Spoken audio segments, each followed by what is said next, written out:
to be a part of my alma mater. And I'm always short of words in front of my teachers, Dr. P.K. Jain, Dr. Sengar is here, Dr. Nagpal is here. So, a couple of weeks back, sir just gave me an instruction that the presentation has to be very clinical in terms of neurology.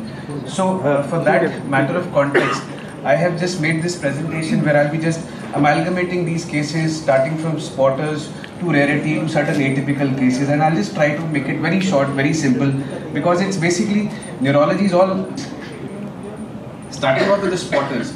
So I have a video round as well for the residents also, because they have been part of this entire August gathering. So the first spotter, which we'll be just starting off with, the child with the reddish face. So we see that the child having a very classical port wine stain on the face, on the right side of the face, involving a trigeminal territory, presented to us with a focal seizure. Focal seizure was around 2 to 3 times on a daily basis, and this purplish stain, the characteristic port wine nevus, was present since the birth. So on obtaining a CT scan, we found these tram track calcification, which are basically a characteristic hallmark of a syndrome, what we usually call it as Sturge-Weber syndrome. So it's basically a important neurocutaneous disorder. In fact, these neurocutaneous disorders are very frequently seen, and they were very frequently noted in my residency days in Department of Medicine under Dr. Jain sir, where we found a lot of patients coming to our OPD either with tuberous sclerosis, neurofibromatosis or Sturge-Weber. So basically, the occurrence of this particular syndrome is 1 in 50,000 newborns. It occurs at birth, and it's characteristic of a port wine stain on the face. Seizures occur, glaucoma can occur in the patients. Similarly, going to the second spotter. So we see this is the classical patient of tuberous sclerosis presenting with angiokeratomatosis on basically the nasal bridge and the malar areas. So these angiofibromas are very classical of tuberous sclerosis. It's often been confused with neurofibromatosis, which is more diffuse, more plexiform, more generalized rather than tuberous sclerosis. And simultaneously, the skin lesions are very characteristic, including a very hyperkeratotic patch on the back, which we call it as Chagrin's patch, and these hypomelanotic macules on the back, which we call it as Ashleaf macules. So the major diagnostic criteria in such a scenario is identify the hypomelanotic macules, angiofibromatosis, angiofibromas, and multiple renal hematomas. Cortical dysplasias is often frequently seen, and the confetti lesion, the confetti skin lesions, are basically a hallmark of such an ailment. So whenever we diagnose a tuberous sclerosis, it should be having 2 major criteria. As mentioned in the previous slide, the major criteria involves the macules, the angiofibromas, renal hematomas, ungual fibromas, and the fibromas seen in the various parts, such as cardiac rhabdomyoloma or angiomyolipomas. This is a very atypical case which I am just starting off with, right? We'll just see the movements. So we have a paramilitary personnel who just started off, that he used to have this problem of twisting movements in the start of the exercise. It was very transient, it was very paroxysmal, it just lasted for a couple of seconds and it resolved in few seconds. So he was sent off by a psychiatrist rather, considering that these movements were of a psychogenic origin. But on the contrary, when we saw that he had a characteristic dystonic posturing which consisted of twisting movements in the upper limb, there was twisting of the head towards the right, there was mild dysarthria, but there was no loss of consciousness. And the movements always occurred after the shoot-run test. Beyond that, beyond of which he was absolutely fine, and there was no other symptoms. The episode was very short-lived, it just subsided altogether on its own, and there were no any other contributory symptoms which could just direct us to a different ailment. The clinical examination in this was very important because whatever we had were these abnormal movements. Apart from this, the other neurological examination, seeing a KF ring, the systemic examination, everything was absolutely fine, absolutely uneventful. MRI, EEG, everything that was done during the course of the movements. In fact, we just hooked up the patient with the EEG when the movements occurred, and still we found nothing. There was no cortical correlates when the movements occurred. So based on the clinical scenario, we establish a diagnosis of paroxysmal kinesogenic dyskinesias. So this is basically a very group of disorders where the symptoms, where the dyskinesias are very paroxysmal, occur either on a kinetic activity or in some kind of an exercising activity, or sometimes without any activity as well. And these are very transient movements resulting in this kind of dystonic posturing of the entire body, and they are remarkably responsive to carbamazepine. And now identification of these atypical neurological ailments is very important, because the clinical signs, especially when these symptoms occur, the video recording of these symptoms, this is very important. The differential diagnosis, as we understand it, the psychiatrist referred us this particular patient, so he had a process that it could be a non-epileptic psychogenic movement disorder, but on the contrary it proved otherwise. The other differential in such a scenario is paroxysmal exercise dyskinesia. Here the movements are more prolonged as compared to a paroxysmal kinesogenic dyskinesia. So it's a very rare disorder. It's usually precipitated by sudden movements. It's usually idiopathic, but as the advent of genetic testing and genetic analysis is being just amalgamated into clinical practice, we are seeing a lot of genetic abnormalities coming into the background in cases of paroxysmal kinesogenic dyskinesias. Apart from the genetic causes, there could be secondary causes, especially seen in multiple sclerosis, cerebrovascular insufficiency, and cases of trauma. So it's a very rare disorder and very supremely responsive to carbamazepine and phenytoin. So even a low dose of carbamazepine, like 100 mg morning and evening, can just abate these symptoms completely. But yes, the treatment in such scenarios is long term. It's basically lifelong. So we were lucky to just produce this particular case in a journal. Fortunately for us, it just got accepted there and then, and then we got to understand that very few cases are being reported in such a scenario. So similarly, now this is basically a case where the patient presented us with swallowing disorder, difficulty. There is atrophy of the sternocleidomastoid muscle. There is hollowing of the facial muscles, and the temporalis hollowing is being seen. And there is difficulty in buttoning, unbuttoning. He had distal amyotrophy, distal muscle weakness. And the telltale sign in this particular patient was a percussion myotonia. So whenever we are eliciting for the reflexes, we often just tap the APB in the abductor pollicis longus in such a scenario, and we get a myotonia. Simultaneously, I don't think so we have an audio over there. He had a characteristic dive bomber pattern seen on an EMG, which concludes a diagnosis of a myotonic dystrophy. So myotonic dystrophy is usually found in age of 40s to 50s. Distal muscular atrophy occurs, changes of voice occurs. There is neck muscle weakness which happens, and then there is weakness of the neck muscles, especially the sternomastoid and the flexor of neck muscles. Family history is often positive. And apart from this, azoospermia, recently diagnosed diabetes and increased daytime sleepiness could be adjuvant features that could be relevant.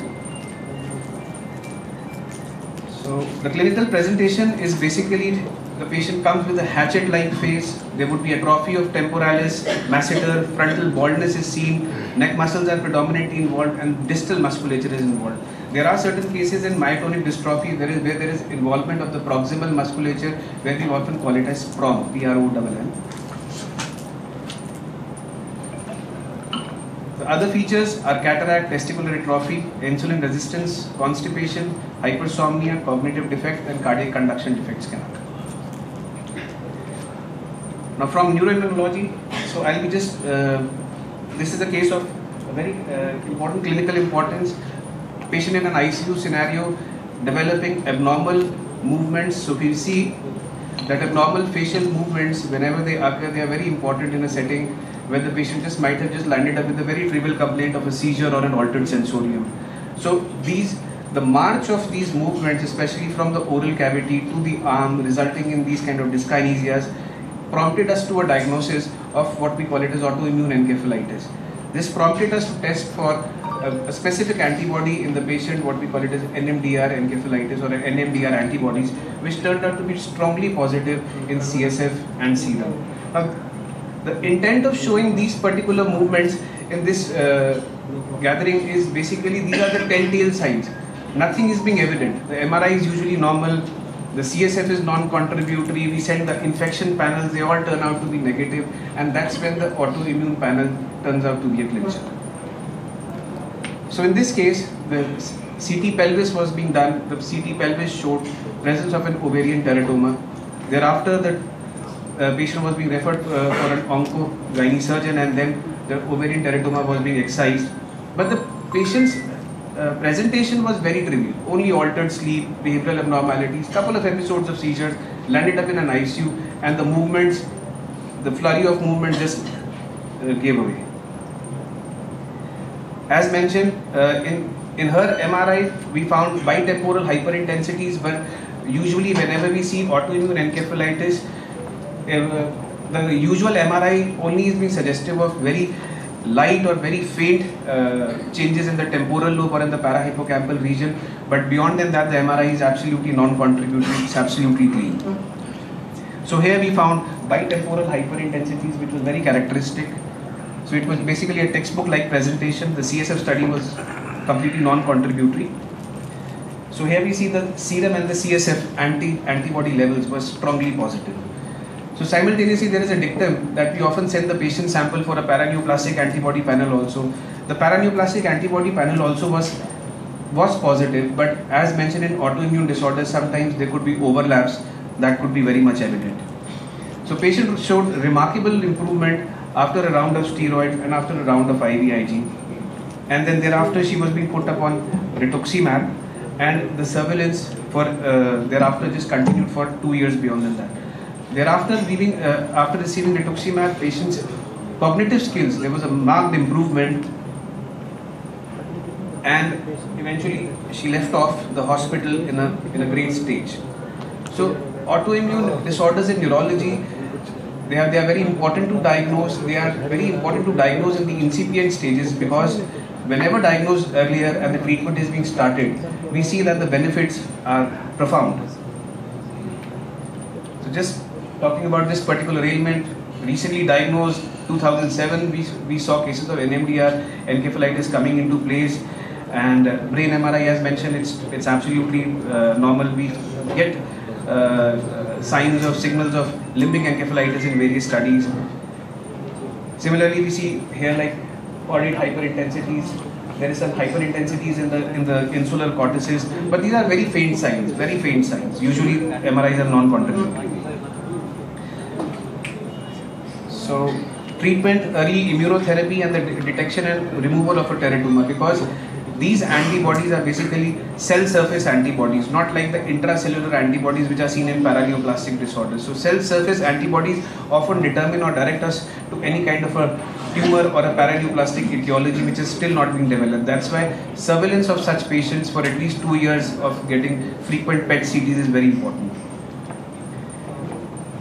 So this was a publication in 2013 where we just determined this particular ailment in a psychiatric disguise. So many a time we get patients referred from the psychiatry side, and it turns out to be completely different disorder altogether.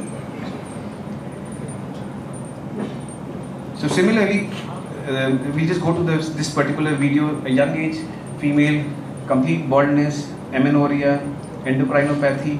Simultaneously, she developed these abnormal movements. Multifocal myoclonic jerks were being seen. Sudden brief jerky movements involving one part of the body and then spreading it to the other side. There was no loss of consciousness, no apparent seizure activity, but they were associated with certain muscle spasms as well. Patient often came us with several complaints, including cramp-like disorder. So she was complaining of cramps, tightening of muscles, and we thought that probably it could be endocrine related because there was baldness, there was amenorrhea in the background. We went off, the clinical examination was absolutely fine apart from a pictorial depiction of a myoclonic multifocal jerks, but beyond that the clinical examination was non-contributory. Now what turned us to find and dwell more was presence of alopecia, presence of amenorrhea, and then there was an intolerance to a carbohydrate meal. And the differential diagnosis just zeroed down that either we are dealing with a metabolic ailment or some kind of a mitochondrial disorder, and the third rare possibility turns out to be a Satoyoshi syndrome. Now this particular syndrome turned out to be of a clinical interest in neurological domain. So we sent off certain tests. Tests were mostly non-contributory, but what we just sent off for in the CSF analysis was the presence of a high CSF glycine levels. Now high CSF glycine level was basically a very important hallmark in terms of Satoyoshi syndrome, and because it's an autoimmune ailment, the treatment of an autoimmune ailment is pretty much altogether the same, giving steroids or an immunomodulation in terms of IVIG, or going to an immune suppressant or a steroid sparing agent. So the patient was being given IV methylprednisolone followed by a tapering course of prednisolone. We gave her levetiracetam for the myoclonic jerks she was having. We gave her phenytoin for the muscle spasms she was having. And alongside, the OBS and gynae and the endocrinological consultations were being sought for.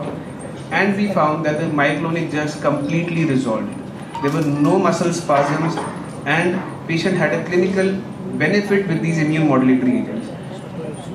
As mentioned, these ailments do come in a disguise of a particular ailment, and that's why very frequently or very less reported. So Satoyoshi syndrome was being diagnosed in 1967, but the presence of this particular syndrome was still being unknown till the time we dwell for more. So it's a rare sporadic disease. It's got a presumed autoimmune etiology. Mean age of onset occurs in children, adolescent years, and females are mostly affected by it. Mostly characterized by alopecia, painful muscle spasms, diarrhea. There could be an anti-nuclear antibody positivity because we see that the overlaps do happen, and there could be a antibody which might just turn out to be a sporadically positive process. Endocrinopathy and other skeletal abnormalities are seen in such a scenario. So the skeletal survey may often shows cystic lesions, lytic lesions can happen, acroosteolysis can happen, fatigue fracture, early osteoarthritis can be seen. So yeah, the treatment of muscle spasms usually occur with calcium gluconate, phenytoin, procainamide, and botulinum toxin is often very frequently used in such scenarios, especially when the muscle spasms are very localized to a single set of muscle. Treatment options with immunomodulators, especially IVIG and IV methylprednisolone followed by the oral steroid therapy is being the mainstay. And this disease is often being mistakenly seen for a malabsorption syndrome or a vasculitis or an orthopedic disorder. Now for the residents, I've just involved these particular slides which is basically a video challenge for them. So these are basically very highly responsive movement disorders frequently seen in neurology. So we see hemifacial spasm. So there used to be a time when it was caused as a focal myoclonus, right? But now there is no treatment apart from botulinum toxin in such scenarios. So we give botulinum toxin right, left and center in such patients, such scenarios, and the results are very promising. Similarly, we see cervical dystonia and dystonic tremors, cervical torticollis, and we see that these kind of dystonias important to identify, because the visual perception of such dystonias is very prominent, and whenever any kind of we treat them with botulinum toxin, we see that the results are stupendously beautiful, because eventually these movements will be completely resolved, and the patients often just follow the neurologist after 4 to 6 months. कि doctor अब तो दोबारा कर दीजिए. Simultaneously look for these drug-induced movements, because drug-induced movement disorder is very commonly seen. Patients might be there on some antipsychotics, antidepressants, and very frequently we find patients do come in with prokinetics, especially levosulpiride, which is the culprit agent. And here we see the patient is having perioral hair lip movement, which are characteristic. Any kind of oral, mandibular, oromandibular or hair lip tremors, hair lip movements are characteristic and telltale for a drug-induced movement disorder. Now this is a classical writer's cramp. So writer's cramp is basically a focal dystonia. So we see that the patient is writing, and after writing, because of a cramp, he has to just drop his pen, He's not able to write anything more, and he's been having a very scribbly writing. And the letters just keep on getting smaller and smaller, and at one point in time, there is some kind of dystonic posturing of the hand, and he's not able to write it. So interestingly, multiple sclerosis turned out to be a diagnosis in such a scenario. So MRI was being done. There were multiple multifocal plaques seen in the periventricular region, and then there was in a cervical spinal cord with spinal cord expansion. There was a contrast enhancing lesion. We gave the patient with IV methyl prednisolone. Patient had a relapse. He was being put upon ocrelizumab, and then this is the post-treatment video. So the post-treatment video, we see that the writer's cramp absolutely getting resolved, and he's been there in a follow for the last 2 years, doing absolutely fine. So simultaneously, we often look for psychogenic movements also, because not all movement disorders might be having an organic basis too. So classical complex tics happening. There were vocal tics also, there were phonic tics also. The patient was being just taking out abdominal grunting sounds, and then there were tics involving the periorbital region. But when the patient was being just asked to read a chapter from the book, after an aversive maneuver, all the movements completely disappeared. So this patient did not require any kind of treatment from our side, just referral to a psychiatrist and some kind of psychotherapy, and then he completely resolved. Some interesting movements. So in this particular movement, I'm just depicting an oculomotor apraxia.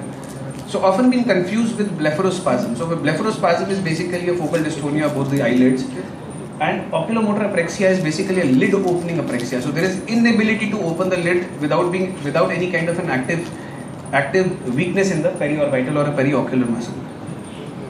So this particular muscle also, this particular patient also having a similar process, a difficulty in opening the lids, classical of oculomotor apraxia. So it's often been said, sir, when I was a resident, sir, you often told me to grab hold of the clinical signs. And in the neurology, only the fine tuning was being done, where the clinical signs just turned out to be into a clinical syndrome. So this is what we often say and register, that eye signs depict a neurological disorder. Classical vertical gaze restriction seen in a patient, where we see the horizontal gaze is absolutely fine, but the vertical gaze is completely restricted. Diagnosis established, right? Progressive supranuclear palsy. You don't need anything beyond than that. You just need an MRI brain to just see whether there is a midbrain tumor or not. So we see a classical vertical gaze restriction.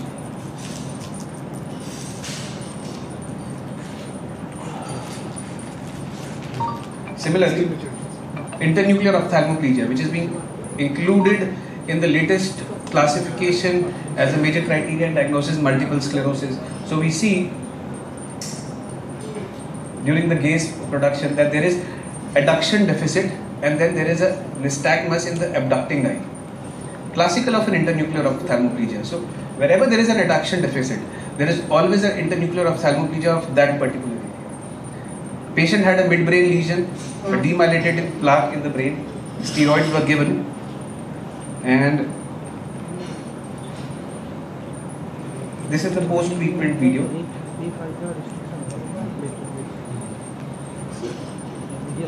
Superb effect. So identification of these signs is very important. So as often been mentioned that neurology is largely a clinical science, and that's its real beauty. So thanks a lot for listening. What treatment you have given in the writer's cramp? So the patient was being started on IV steroids, and then he was put upon ocrelizumab. So he had a relapsing remitting multiple sclerosis, and he had a relapse, a second relapse after just giving steroids, and then we had put him on ocrelizumab. So ocrelizumab is a monoclonal antibody which is being used for relapsing remitting multiple sclerosis. He's doing fine. It's a very good medication. Yeah, Dr. Nagpal, there is a question for you. Yeah, regarding NMDR encephalitis.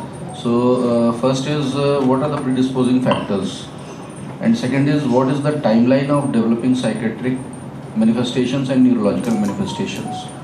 Sir, basically it's a subacute disorder with a rapidly progressive process.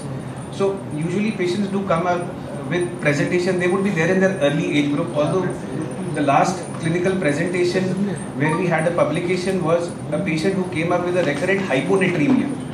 A recurrent hyponatremia in 80 years of age is basically hyponatremia in elderly, which is often being looked up in that particular context. Unfortunately, when the movements and the dystonic seizures came into place, that is when we went for a autoimmune process, autoimmune testing, and then we got to understand that it was an anti-LGI1 antibody positivity. We gave her steroids, we gave her rituximab, she settled. So basically there is no set pattern to it, and the age group can be from children to the elderly age group as well, and the presentation could be variable. Yeah, I just mean to ask about the symptomatology. When the psychiatric, whether the psychiatric manifestations are going to appear before the neurological manifestations? I mean, is there any fixed pattern? Sir, there is no fixed pattern, unfortunately. Okay. So patient can present either way, either with psychiatric manifestations or with neurology. Last हमारे पास जो patient I, she came up with a suicidal hanging. तो suicidal hanging का treatment psychiatry से चल रहा था और 1 महीने के बाद movements develop हो गए. Turned out to be an NMDR positive. Sir, first is abnormal movements, any alteration in sensorium, alteration in the cognition, and third is the autonomic dysfunction. So these three are the hallmarks. So autonomic dysfunction is basically diagnosed in a setting where the patient is being there in the hospital, but abnormal movements is something which is a clincher. Dr. Kadam, thank you for your excellent patient who is presenting with refractory headache. Everything is normal, and means MRIs and CTs and CSF is sometimes a raised CSF pressure. Sir, very importantly said, sir. Sir, there is an entity, sir, where pressure assessment is a clincher. Whether the patient is being having, there are cases where idiopathic intracranial hypertension can occur without a papilledema also. The only clincher turns out to be a CSF manometry. If the CSF manometry is also, let's say, absolutely fine, then we have to look into the age group. If I have a patient who's around 80 years of age, my first differential turns out to be temporal arteritis. I will be getting a CSF, CRP, ESR and a temporal artery Doppler study. Having this temporal artery halo sign would be a hallmark for me to start the patient on steroids. So it depends upon the age group many a time, sir. Actually, this patient was a young patient. He was around 40 years. Later on, after sequential scans, he developed blooming hemorrhages in the brain, in various diffuse areas of the brain. And everything was suspected. CSF studies were done repeatedly, they were not revealing. Then someone suspected vasculitis. DSA was done, that was also not revealing. So, sir, how many cases have you seen like this, and what you should be doing? There has been cases, sir, but the only determinant turns out to be a meningeal biopsy in such a scenario. Now, very few patients go in for meningeal biopsy. So at one point in time when we are in crossroads, the best way out is to give IV methylprednisolone as pulse therapy. If the patients do respond to it, then we think that probably we might be just looking into that kind of a context. Often these patients are DSA negative. The follow-ups are very important, sir, in such a scenario. Actually, that patient was on steroids and follow-up of steroids also. Sir. And later with steroids, he was on 3 months with steroids. Later he developed CSR, that is central serous retinopathy due to steroids and multiple muscle abscesses. He should have been pushed up to cyclophosphamide there and then, sir. Yes. After having a pulse of steroid and a 4-week tapering course, cyclophosphamide should be added. Although the effect of cyclophosphamide would have just come up after, let's say, 3 months down the line beyond starting the therapy, but at least it would have taken care of the sparing effect. Yeah. Very nice. So, when we suspect this CNS vasculitis as a primary CNS vasculitis? So, primary CNS vasculitis diagnostic criteria is a young adult. It should be, the patient should be having unexplained headaches, seizures, focal deficits, and episodes of strokes or focal seizures. They often just like guide us through. And then the MRI does suggest of some kind of arterial infarcts and some infarcts, especially they could be acute ones, hyperacute, late subacute, or the chronic infarcts in the brain scan would be determinant of it. Thank you. Dr. Nagpal, I would like to know what is the role of ketogenic diet in cases of the epilepsy and its mechanism. Sir, ketogenic diet, this is a very frequently asked question, sir. There are studies which do guide us to it, but eventually we do not follow it in the clinical practice. Many a times with 1 or 2 anti-epileptics, patients' seizure do get resolved to a large extent. Ketogenic diet is often useful in patients who are having say drug refractory epilepsy, where multiple anti-epileptic drugs are being used, and in adjunct to it, ketogenic diet is being advised to the patient. But yes, textbook do suggest that ketogenic diet should be informed to all patients of epilepsy wherever the seizure control is. Is there some mechanism? Sir, there is a mechanism, sir, that patient should be there. There is a mechanism in place, sir. Probably I might not be the right person to just pass on a judgment to it, where it's related to the carbohydrate metabolism and the fat metabolism, and that is the only presumption they had derived from the case trials.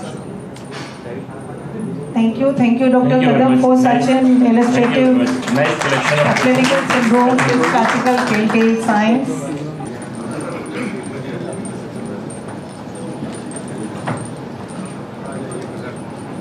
वो कहते हैं कि मंजिल के आगे मंजिल तलाश कर और मिल जाएगा दरिया इस समुद्र तो वो है हमारे कदम नागपाल साहब।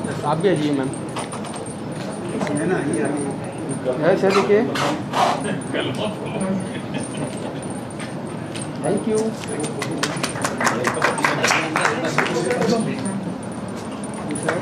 सर देखिए,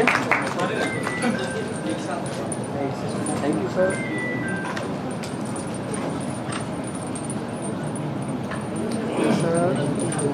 Thank you, sir.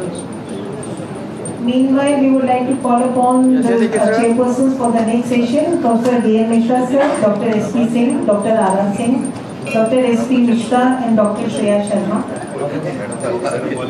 And the topic is which are lymphomas that been cured in 2025 by Dr. Karuna Jha, who is A.M. in clinical hematology. I request the chairpersons to please occupy their seats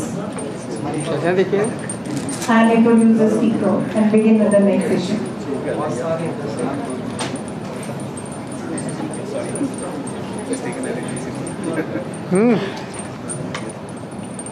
देखिए, thank you sir.